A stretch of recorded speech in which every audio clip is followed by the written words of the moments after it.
السلام علیکم ویورز، عشقیہ کی اگلی ایپیسوڈز میں آپ دیکھیں گے کہ اب عظیم کو بھی ہمنا کے آڈ بیہیویئر کے اوپر شک ہونا شروع ہو جائے گا،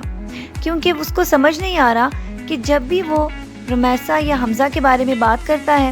تو ہمنا کسی خیالوں میں کھو جاتی ہے۔ اس کے دماغ میں کچھ چل رہا ہے جو وہ عظیم کو نہیں بتا رہی، اسی لیے ہمنا کے اس بیہیویئر کی وجہ سے وہ اس کی تھوڑی کھوج میں لگ جائے گا اور وہ یہ پتہ لگانے کی کوشش کرے گا کہ اس کو کیا چیز تنگ کر رہی ہے، جبکہ ہمنا اپنی دوست سے کہے گی کہ کاش میں نے اس کی موت کی دعا کر لی ہوتی تو آج حمزہ سے میری جان چھوٹ گئی ہوتی، جبکہ اس کی دوست اس کو سمجھانے کی کوشش کرے گی کہ ان باتوں کو دل پر مت لو، بلکہ تمہیں تو چاہیے کہ تم عظیم اور اپنے ان لاس پہ کنسنٹریٹ کرو، کیونکہ تمہاری زندگی اب عظیم کے ساتھ گزرنے والی ہے۔ حمزہ تمہارا پاس تھا اور اب وہ ختم ہو چکا ہے، اسی لیے تم اس پر زیادہ توجہ اور دھیان مت دو۔ لیکن ہمنا اس کی باتوں پر غور نہیں کرے گی اور وہ حمزہ سے ملنے کا کہے گی، کیونکہ وہ چاہتی ہے کہ وہ اس کے ساتھ ایک دفعہ بات کو سیٹل کر لے تاکہ بار بار حمزہ اس کی زندگی میں انٹرفیئر نہ کرے۔ اسی لیے وہ حمزہ سے ملنے کے لیے ریسٹورنٹ جائے گی تو وہ اس کو یہی کہے گا کہ تم عظیم کو خود سے بتا دو ورنہ میں خود بتا دوں گا۔ اس کا مقصد صرف ہمنا کو پریشان کرنا ہے، بلکہ اس کو تو رمیسا کی معصومیت کی وجہ سے اس سے محبت ہو گئی ہے اور وہ بالکل بھی یہ نہیں چاہتا کہ کسی طرح رمیسا اس کو چھوڑ کر چلی جائے، لیکن ساتھ ہی ساتھ وہ ہمنا کو ہر وقت ٹونٹ کرتا رہتا ہے اور اس کو تنگ کرتا رہتا ہے۔ جبکہ عظیم آفس سے آف کرنے کے بعد اس کو لینے کے لیے گھر پہ جائے گا، کیونکہ ہمنا اس کو یہ بہانہ بنا کے یونیورسٹی اور حمزہ سے ملنے جائے گی کہ میں اپنی امی کے گھر جا رہی ہوں۔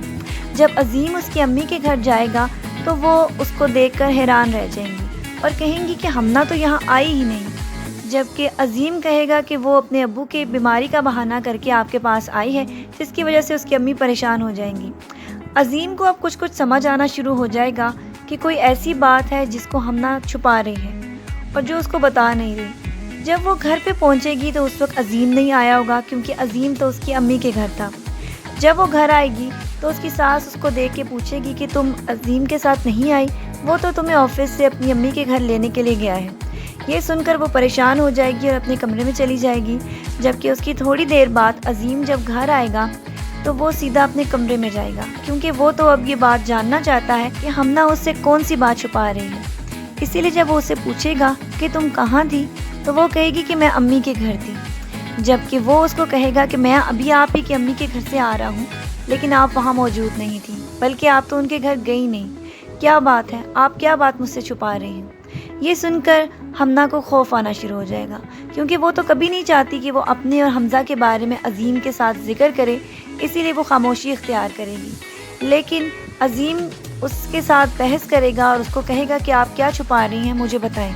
جبکہ اب ان کی زندگی میں ایک نیا موڑ آنا شروع ہو جائے گا، کیونکہ عظیم جو اس پر پہلے اعتماد کیا کرتا تھا اب وہ بھی اس پر شک کرے گا، کیونکہ اس کو لگ رہا ہے کہ کوئی ایسی بات ہے جس کو ہمنا اس سے چھپا رہی ہے اور جو وہ اس کو بتا نہیں رہی۔ جبکہ دوسری طرف جب حمزہ دیر سے گھر پہنچے گا تو اس کا سیل آف ہوگا، جس کی وجہ سے رمیسا کو بہت زیادہ غصہ آئے گا اور وہ بھی اس پر شک کرنا شروع ہو جائے گی کہ کون سی بات ہے، کیا بات ہے، کیوں تم نے فون آف رکھا تھا۔ اس کی وجہ سے حمزہ کو بھی اب گلٹ کا شکار ہو جائے گا، کیونکہ وہ تو یہ سوچ بھی نہیں سکتا تھا کہ رمیسا اس کے لیے اتنی زیادہ پریشان ہوگی۔ وہ اس کو سمجھانے کی کوشش کرے گا، لیکن رمیسا اس کے ساتھ ناراض ہو جائے گی۔ آپ کا کیا خیال ہے کہ اگلی قسطوں میں رمیسا کو اس کے بارے میں پتہ چل جائے گا کہ حمزہ اس کو دھوکہ دے رہا تھا، وہ اس سے محبت نہیں کرتا تھا، وہ تو صرف اس کے بہن سے بدلہ لینے کے لیے اس سے شادی کر رہا تھا؟ یہ باتیں جب وہ جانے گی تو اس کو بہت زیادہ تکلیف ہوگی۔ آپ کو یہ پرومو کیسا لگا؟ اپنی رائے سے ضرور آگاہ کیجیے گا۔ اللہ حافظ۔